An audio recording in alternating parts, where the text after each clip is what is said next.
In this podcast, I will look at a scene from the Coen brothers' film No Country for Old Men. This scene shows the merciless killer, Anton Chigurh, put the life of the gas station owner up against a flip of the coin. Through a close reading of this scene, we will see how the Coen brothers set up Chigurh's warped worldview that remains consistent throughout the entire film.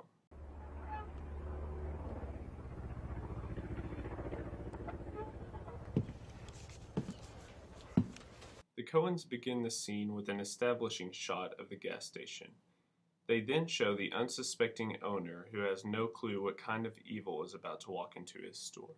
In this scene, the Coens focus primarily on the dialogue between the two characters and use a long sequence of reverse angle shots as the conversation goes on.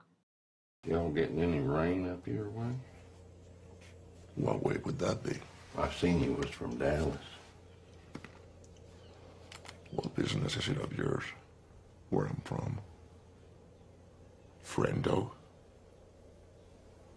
The innocent but intrusive observation of the owner upsets Chigurh and begins the descent of the conversation into a life or death situation.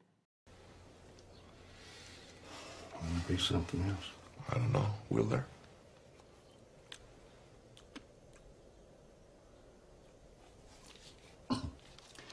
Is something wrong? With what? With anything? Is that what you're asking me? Is there something wrong with anything? Will there be anything else? You already asked me that. The owner begins to get the idea that this conversation is much more serious than he had hoped. Oh, well, I need to see about closing now. See about closing? Yes, sir. What time do you close? Now? We close now? Now is not a time. What time do you close? Generally around dark. At dark. You don't know what you're talking about, do you? Sir? I said, you don't know what you're talking about. What time do you go to bed? Sir? You're a bit deaf, aren't you? While the owner gets more flustered, Chigurh becomes more agitated. This shows that for some reason, Chigurh puts much more weight on this situation than pretty much anyone else in the world would. You live in that house out back. Yes, I do. You lived here all your life? This is my wife's father's place originally. Chigurh is a man of control.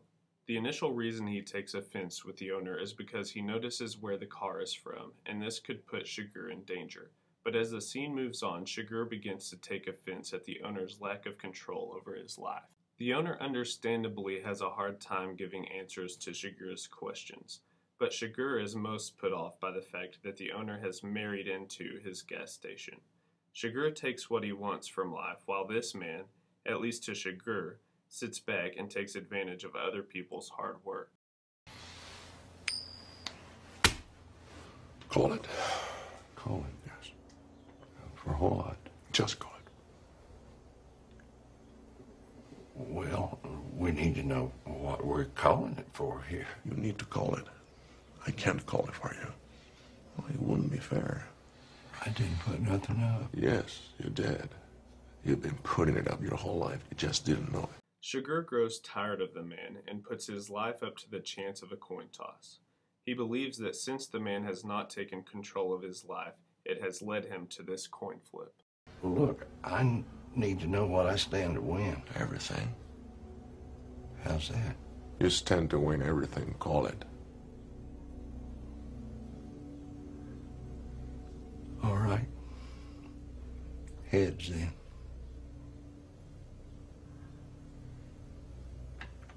Well done. When the man makes a decision for himself and guesses right, Chigurh congratulates him for taking control and unknowingly winning everything in that one moment.